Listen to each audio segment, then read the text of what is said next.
औज़ुबिल्लाहिमिनश्शैतानिर्रजीम बिस्मिल्लाहिर्रहमानिर्रहीम। अस्सलाम वालेकुम टू ऑल। उम्मीद करती हूँ आप सब खैरियत से होंगे। जी तो आज हम ग्रेड 9 के गेस्ट पेपर की 2023 चैप्टर नंबर 1 प्रॉब्लम सॉल्विंग को डिस्कस करेंगे, जो कि आपके लिए गेस्ट पेपर को हमने तैयार किया है। लिहाजा हम फर्स्ट चैप्टर की तरफ मूव करते हैं। सबसे पहले हम शॉर्ट क्वेश्चंस के रिलेट बात करेंगे। तो प्रॉब्लम सॉल्विंग यूनिट नंबर 1, यहाँ पे हम MCQs की बात करेंगे। कौन कौन से MCQs इंपॉर्टेंट है इस चैप्टर के। तो यहाँ पे प्रॉब्लम सॉल्विंग के MCQs पेज नंबर 30 पे 1, 2 और 3 इंपॉर्टेंट है, लिहाजा आपने इनको प्रिपेयर कर लेना है, ये इंपॉर्टेंट हैं। अब हम शॉर्ट क्वेश्चंस की तरफ जाते हैं। तो शॉर्ट क्वेश्चन में हमारे पास सबसे पहला क्वेश्चन है, draw the flow chart for the following problem, input 2 numbers n1 n2 determines weather n1 divided n2 और नॉट। आपने ये क्वेश्चन याद कर लेना है, ये शॉर्ट क्वेश्चन के लिहाज से इंपॉर्टेंट है प्रॉब्लम सॉल्विंग में से। ये इंग्लिश मीडियम वालों का हमने बनाया है।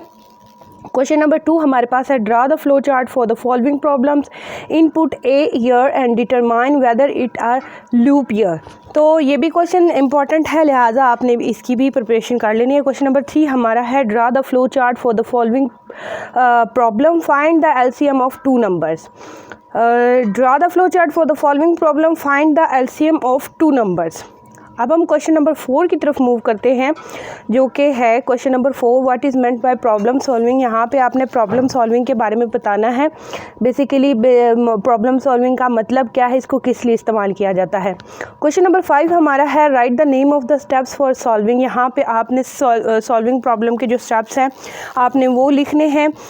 तो ये भी शॉर्ट क्वेश्चन के लिहाज से इंपॉर्टेंट है, लिहाजा आपने इसकी प्रिपरेशन कर लेनी है। क्वेश्चन नंबर 6 हमारे पास है, right the importance of planning for problem solving. यहाँ पे आपने बताना है इम्पॉर्टेंस क्या है, जब आप एक प्रॉब्लम को सॉल्व करते हो उसमें जो प्लानिंग करते हैं आपने वो बताना है। क्वेश्चन नंबर 7 हमारे पास है, what do you know about candidate solution. And question number 8 हमारे पास है, डिफाइन फ्लो चार्ट। यहाँ पे आपने बताना है कि कैंडिडेट सॉल्यूशन क्या है, आप इसके बारे में क्या जानते हैं। इसके अलावा आपने डेफिनेशन लिखनी है फ्लो चार्ट की।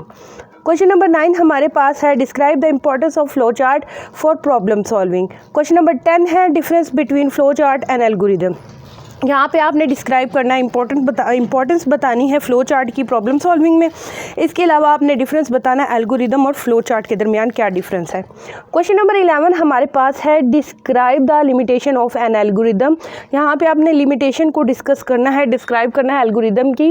क्वेश्चन नंबर 12 हमारे पास है, define test data and types of test data. यहाँ पे आपने टेस्ट डाटा के बारे में बताना है, डेफिनेशन लिखनी है और इसकी टाइप्स लिखनी है। क्वेश्चन नंबर 13 हमारे पास है, difference between verification and validation. यहाँ पे आपने डिफरेंस बताना है वेरिफिकेशन और वैलिडेशन के रिलेट, जो भी इनमें डिफरेंस है आपने वो बताना है।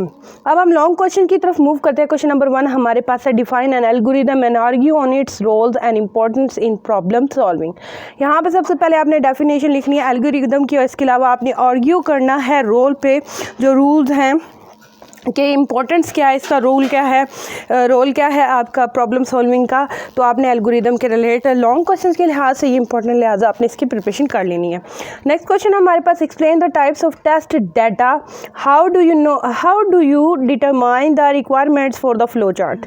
यहाँ पे आपने एक्सप्लेनेशन लिखनी है टाइप्स ऑफ टेस्ट डाटा की। इसके अलावा क्वेश्चन नंबर 3 हमारा जो लॉन्ग के लिहाज से इंपॉर्टेंट है वो है, आपने डिटरमाइन करना है कि कौन कौन सी रिक्वायरमेंट है जो फ्लो चार्ट पर इस्तेमाल की जाए।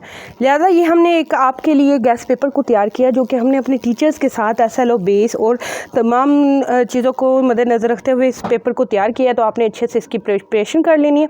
उम्मीद है कि आज की वीडियो आपको पसंद आई होगी। चैनल को लाइक कर दे, सब्सक्राइब कर दे, शेयर कर दे एंड अल्लाह हाफिज़।